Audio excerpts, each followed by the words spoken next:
Due to the tension between China and the United States and COVID-19, exchanges between the two sides have been greatly hampered. This time, led by Professor Da Wei, 13 undergraduate students and 1 PhD student from various disciplines at Tsinghua University formed Youth Voices, a delegation for China-US people-to-people exchange, and began their steering visit to the United States.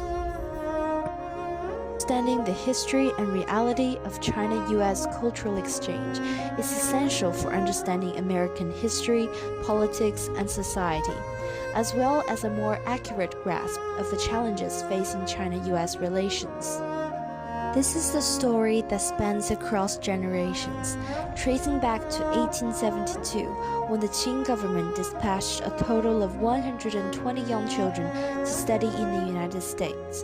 These young scholars, upon their return, became pillars of Chinese academia and engineering realms, including the first president of Tsinghua University, Tang Kuan, and railway engineer Zheng Qianyou.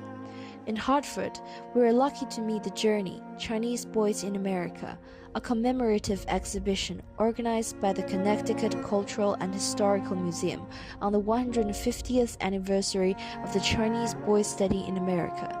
Here, we witness an education exchange story marked by hope, ideals, resilience, and profound impacts. Rong Hong was one of the initiators of this program and the first Chinese to earn a degree from an American university. His alma mater, Yale University, has strong ties to China since 1850, where it established institutions such as Yale-China Association and Xiangyang Medical College, while welcoming many Chinese students and scholars. It is these historical foundations that have provided contemporary China-US relations with greater possibilities, and behind these opportunities lies the work of generations of insightful individuals, including individuals like Sherwood Woody D. Goldberg and Susan H. Goldberg. Mr. Goldberg served as the chief of the staff to the late U.S. Secretary of State Haig. His wife, Susan H. Goldberg, is a member of the Curtis Institute of Music Friends Council and a member of the Board of Trustees of the Philadelphia Academy of Music. They helped Chinese musicians like Lang Lang and Wang Yujia in their studies in the United States. Over dinner with these two amiable seniors, Woody wore the Tsinghua hoodie given by our delegation as a gift and celebrated our meeting, using a series of photos to introduce the beautiful vision of bilateral relations and the efforts made to achieve it. On the way to New York, we spontaneously sang My Motherland and Me together, a popular patriotic song in China.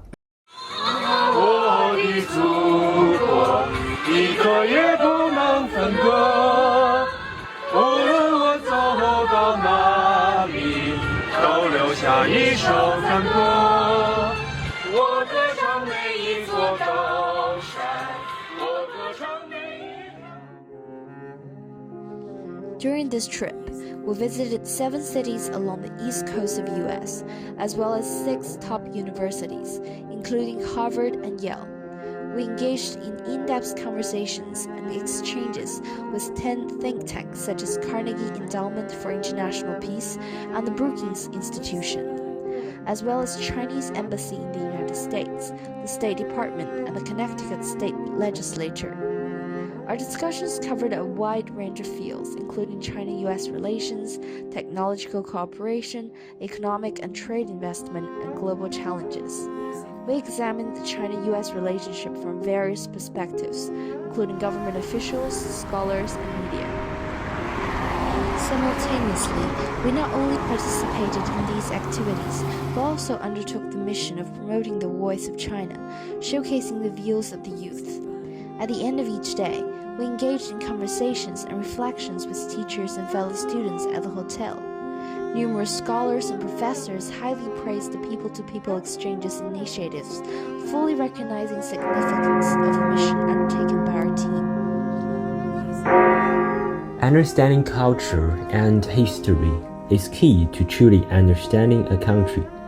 In addition to the seminars, We also visited numerous museums and memorials, gaining deeper insights into American culture. In Philadelphia, we visited the Liberty Bell Center and contemplated the origins of American political narratives. In Washington, we visited the Capitol, the Library of Congress, and the World War II Memorial, gaining a better understanding of American history.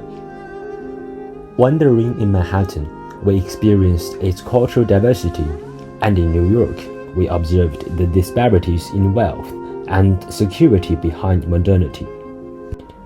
The future of China-US relations lies in the hands of the youth.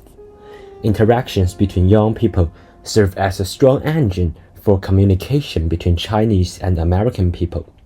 At Harvard University, we had dialogue with 3 undergraduates. Surprisingly, there are many similarities between our lives on campus. We all bear pressure on applying for graduate schools, and the practice of eating while studying is a common norm. When asked about career aspirations, they emphasize the priority of ideals over economic rewards, considering themselves fortunate and thus holding more responsibility to reward the community. At George Washington University, we engaged in a debate with students there, discussing issues like America's vocal commitment to environmental protection and the complexities of China-US technology cooperation and decoupling. This debate helps us realize that there are many difficulties in updating infrastructure in the US, and that many people lack the capacity to worry about global catastrophes due to immense wealth gap there. One statement from a student at the discussion left a deep impression on us. Congress doesn't represent the ideas of the younger generation. There are numerous hurdles in technological cooperation. But if these are hindered in the future, I hope we can find other ways to continue. This underscored a profound understanding that tensions in China-US relations do not reflect a strained relationship between the peoples of the 2 countries. Over the course of our 11-day trip in the United States, we heard many stories about China-US relations and experienced the friendship between the peoples of the 2 nations. As our journey neared its end, former U.S. Ambassador to ASEAN and Mongolia Ambassador Piper Campbell invited us to her home. Ambassador Campbell and her daughter prepared cookies, ice cream, and pizza for our dinner. We dined together in the garden, sharing our experiences of the trip, and even enjoyed magic tricks and interactive games. During this beautiful time, we truly realized that international relations ultimately stem from the relationships between the people of the 2 countries. The power of culture and emotions may appear soft in the face of high-level political issues, but they may meet the most resilient and enduring forces in international relations.